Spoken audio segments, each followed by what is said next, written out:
The celebration of Easter tells us that we do not walk through life alone. As the risen Lord says to the women in today's gospel, "Go and tell my brothers that they must go for Galilee, and there they will see me." As the risen Lord went ahead of his disciples to Galilee, so he goes ahead of us to all the places that we journey to. Speaking about journey in life, two journeys are being described in today's gospel. First, the journey of the women to the disciples to tell them the good news that Jesus was alive and that he appeared to them. Second, the journey of the soldiers who guarded Jesus' tomb to the chief priests to tell them the bad news that the body of Jesus was no longer in the tomb because he had been raised from the dead.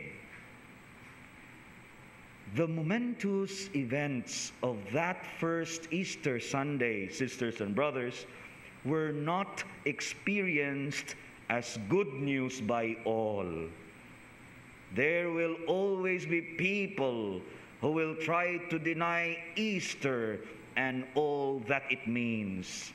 And that was so from the very first Easter Sunday, as clearly narrated to us from this gospel reading. The chief priests and the elders put out a story to the effect that the disciples of Jesus stole his body while the guards were asleep. You will find modern versions of that anti-Easter story in our newspapers today sometimes. And we commonly label such stories as fake news. And there will always be those who want to deny what God has done. I hope today, brothers and sisters, we identify ourselves with the women and the other disciples rather than with the guards and the chief priests. Like the women, we are filled with awe and joy at the news that Jesus has risen from the dead. Like them, our instinct is to worship the risen Lord. Like them, we hear the Lord say to us, "Do not be afraid." Like them, we are sent from our worship as messengers of hope and good news.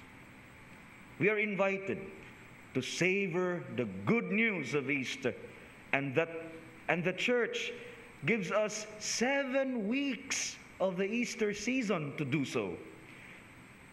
During this journey, we have an opportunity to keep on absorbing the momentous good news of Easter. This news gives meaning to our living and to our dying because it assures us that we are brothers and sisters of the risen one, who is also the life giver for all who seek him and the one who journey ahead of us. And so, as we walk and as we journey through life, let us become bearers and missionaries of the true good news and not of any fake good news or bad news.